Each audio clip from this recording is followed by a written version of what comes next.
मुझे एक बात बताओ, what do you do when your setup feels almost right? क्या तुम ले लेते हो? क्या तुम एंट्री ले लेते हो? या कि देख लेते हैं कि मूड में कि शायद काम कर जाएगा कि होप में, या तुम वेट करते हो?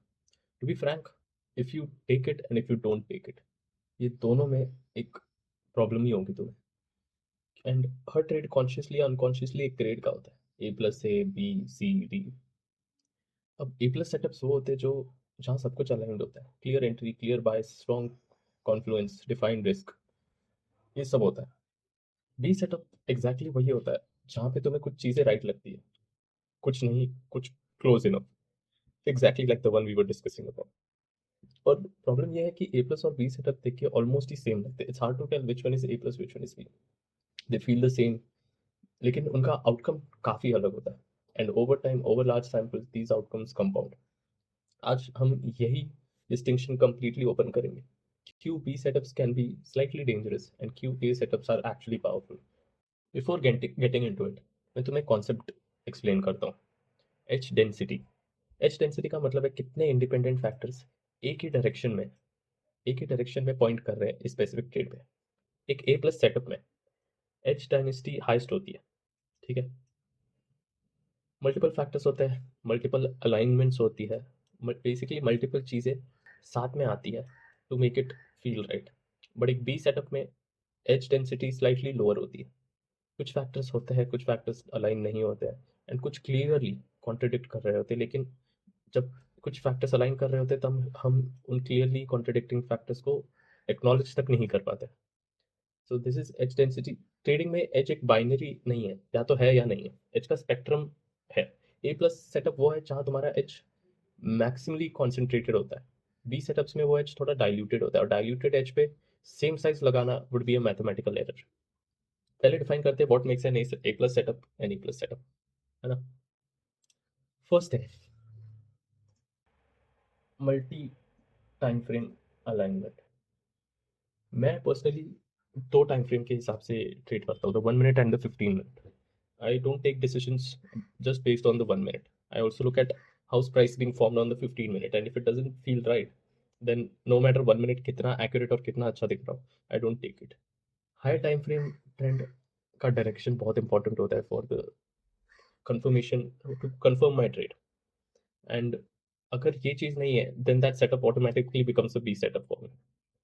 सेकेंड चीज़ रहती है clear and defined risk to reward, कि क्या इस ट्रेड पे मेरा risk to reward clearly defined है। एक स्टॉप लॉस लॉजिकल लेवल पे है, एक स्पेसिफिक लेवल पे है, टारगेट स्पेसिफिक लेवल पे है ना। फिर कह सकते हैं कि entry, entry is also very important for me. कहाँ पे एंट्री मिल रही है, कौन से एरिया पे एंट्री मिल रही है और कैसी एंट्री मिल रही है। अगर कहाँ पे एंट्री मिल रही है, कौन से एरिया पे मिल रही है और कैसी एंट्री मिल रही है। अब जैसे यहाँ पे मैं दिखाता हूँ, अगर अभी हम देख रहे हैं कि मार्केट इज बुलिश राइट, ऊपर जा रहा है। बट ये एंट्री मैंने इसलिए नहीं ली क्योंकि ये एक तो फर्स्टली यहाँ पे थी, ठीक है, एंड सेकेंड ऑफ ऑल इसने एक विक क्रिएट किया था। बट अब जैसे ये एंट्री दिख रही है, this entry looks a bit fine to me, and 15 minute candle भी थोड़ा अलाइन कर रहा है। As long as the low of this 15 minute candle is not breaking, we can say this trade might be valid, है ना। तो this just an example, I am not saying it's gonna work out और not, this just an example. तो ये entry सही लग रही है मुझे क्योंकि ये फुल कैंडल क्लोजर के साथ है, 15 मिनट भी सपोर्ट कर रहा है। एक डोजी मतलब एक पॉज लिया एंड देन 15 मिनट ऊपर जा रहा है, सो इट कैन मीन कि ये सही हो जाएगा, ऐसी चीज़ है। फिर आता है हमारा other confluences. What do I mean by other confluences? तुम्हारे सेटअप के हिसाब से, तुम्हारे कॉन्सेप्ट्स के हिसाब से क्या चीज़ें अलाइन है। अगर तुम स्मार्ट मनी कॉन्सेप्ट्स यूज़ करते हो, एसएमसी यूज़ करते हो, क्या चीज़ें अलाइन है। प्राइस एक्शन यूज़ करते हो, इंडिकेटर्स यूज़ करते हो, क्या चीज़ें इनके अकॉर्डिंग अलाइंड है। एंड जो भी यूज़ करते हो, ये अलाइनमेंट भी बहुत ज़्यादा इंपॉर्टेंट होता है, equally important as your entry, as your risk reward. It is equally important because this is what defines your setup. अगर तुम्हारा ये डिफाइन नहीं है तो तुम्हारा सेटअप कैसे डिफाइन होगा? It make sense, right. तो ये कुछ चीज़ें हैं that define an A plus setup. अब जैसे हमने ये 5 एलिमेंट्स डिस्कस किए, ये पाँचों में से 5 रहे तो it's an A plus setup, ठीक है। 5 में से 4 रहे, A setup still good enough. और 5 में से 3 रहे, फिर ये बन जाता है बी सेटअप। एंड समटाइम्स ये 5 में से 4 में बी सेटअप बन जाएगा because again it's not about quantity, it's about quality. क्योंकि certain criterias have a higher weightage than other. जैसे मेरे लिए अगर 15 मिनट टाइम फ्रेम अलाइनमेंट नहीं है, तो एक एक चीज़ नहीं है समझो, तो वो ए प्लस से ए नहीं बनेगा, ए से बी बन जाएगा, बिकॉज दैट उसका वेटेज बहुत है। सिमिलरली अगर समझो थोड़ा कैंडल क्लोज फुल नहीं है, थोड़ा सा बिक है, थोड़ा सा, ओके नॉट मच, तो ये क्राइटेरिया एक कम हो गया, राइट? तब वो जाके ए रहेगा मेरे लिए, क्योंकि इसका वेटेज इतना ज़्यादा नहीं। अगर ये थोड़ा बड़ा विक होता अगेन, फिर इसका वेटेज ज़्यादा हो जाता, फिर ये बी बन जाता। Are you getting my point? तो this is how I decide an A plus and a B setup. अब let's talk about the psychology of the B setup. ये क्यों इतना टेम्पटिंग लगता है? क्योंकि वेटिंग इज साइकोलॉजिकली एक्सपेंसिव, इसलिए as simple as that. तुम स्क्रीन के सामने बैठते हो, हफ्ता भर तुम्हें ट्रेड नहीं मिलता है, तुम्हें लगता है कुछ तो करना पड़ेगा, कुछ तो करना चाहिए, कोई एक्टिविटी करनी चाहिए, क्योंकि अगर मैं कुछ करूंगा ही नहीं तो पैसे कैसे कमाऊंगा, है ना? और मैं तो पैसे कमाने के लिए आया हूँ। I have to prove myself, I have to prove my worth. थोड़ा फोमो होता है, तो फिर बी सेटअप्स ना ए प्लस नहीं तो ए सेटअप की तरफ फील होने लग जाता है, क्योंकि तुम्हारा ब्रेन एक ट्रेड लेने की अर्जेंसी में रहता है। वो सेटअप की क्वालिटी से डिकपल नहीं कर सकता है without deliberate trading. And this is exactly why we take B setup. अब B setup लेना एक active decision नहीं most of the time. It's just कि तुम वो waiting के discomfort and the thought that you're not doing anything that is worthwhile doing, उससे escape करने का एक passive reaction है। अब हम कुछ numbers पे आते हैं। मानो दो ट्रेडर्स है, ट्रेडर ए सिर्फ ए प्लस सेटअप्स लेता है, ठीक है? ये ट्रेडर ए है, ये सिर्फ ए प्लस सेटअप्स लेता है। एंड एक मिनट, एंड ट्रेडर बी जो है वो बी सेटअप्स लेता है, ठीक है? दिन में ये एक या दो ट्रेड्स लेता है। इसका विन रेट है 60% और इसका average risk to reward is 1:3।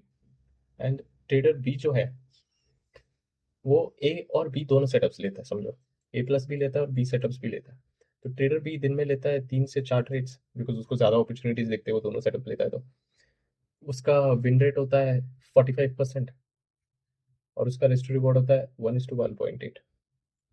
अब इस सब का जो तुम ये निकालोगे, एक एवरेज एक्सपेक्टेंसी रेट का फॉर्मूला क्या है? एक्सपेक्टेंसी रेट का फॉर्मूला है average win into win rate minus average loss into loss rate, है ना?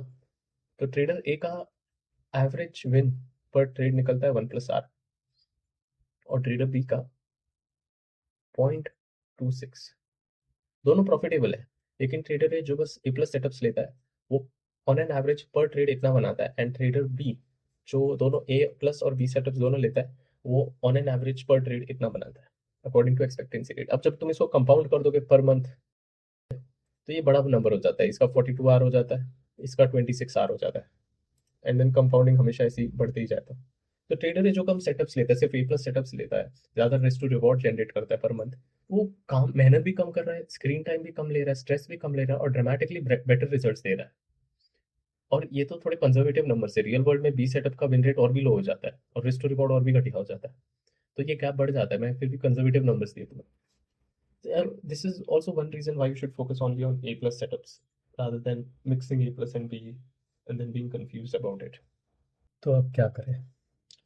We know that we are only supposed to trade A plus setups. How do we do it? Well, जैसे मैंने वो criterias बताए थे, multiple time frame alignment, है ना? Clear defined risk to reward, तुम्हारा प्राइस एक्शन या जो भी तुम यूज करते हो उसके हिसाब से कॉन्फ्लुएंसेस, इंडिपेंडेंट सिग्नल्स अगर कोई है आउटसाइड योर रिस्क, एंड तुम्हारी एंट्री, एंड तुम्हारा डेली बायस, है ना? Daily bias is also very important. अभी के लिए 5 ही लेते, इसको हटा देते, ठीक है?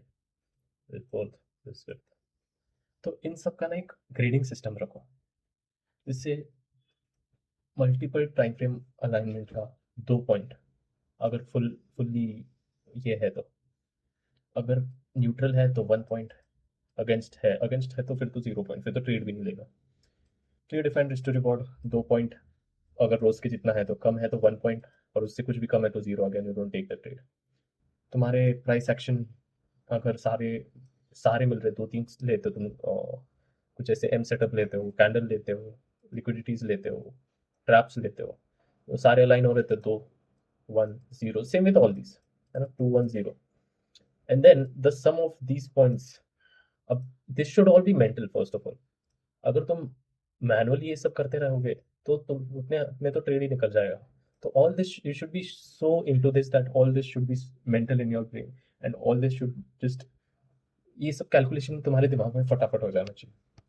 ठीक है या नहीं है नहीं है न्यूट्रल, है नहीं है न्यूट्रल, है नहीं है न्यूट्रल। तो ए प्लस सेटअप कैसे डिफाइन करोगे? 9 से 10 पॉइंट्स अगर मिल रहे हैं। ए सेटअप कैसे डिफाइन करोगे? 7 से 8 पॉइंट्स अगर मिल रहा है। बी सेटअप्स कब हो जाएगा? 5 से 6 पॉइंट अगर मिल रहा है। एंड देन सी, सी तो लेना ही नहीं है, तो 4 से कम इज ऑल सी। तो ये तुम्हें अवॉइड करना है। इन पे तुम ट्रेड कर सकते हो, ए प्लस और ए पे। इसमें तुम फुल रिस्क के साथ जा सकते हो, इसमें तुम 75% के रिस्क के साथ चले जाओ। बी सेटअप अगर तुम्हें कभी लग रहा है कि थोड़ा अच्छा है, ऐसा थोड़ा it's like in between 6 to 7 points वाला सेटअप, तब maybe like for once take this trade but only with half your risk, because if you lose you won't feel that bad about it compare to अगर तुमने full risk रखा तो या that's it for this video. Thank you and I will see you in the next one.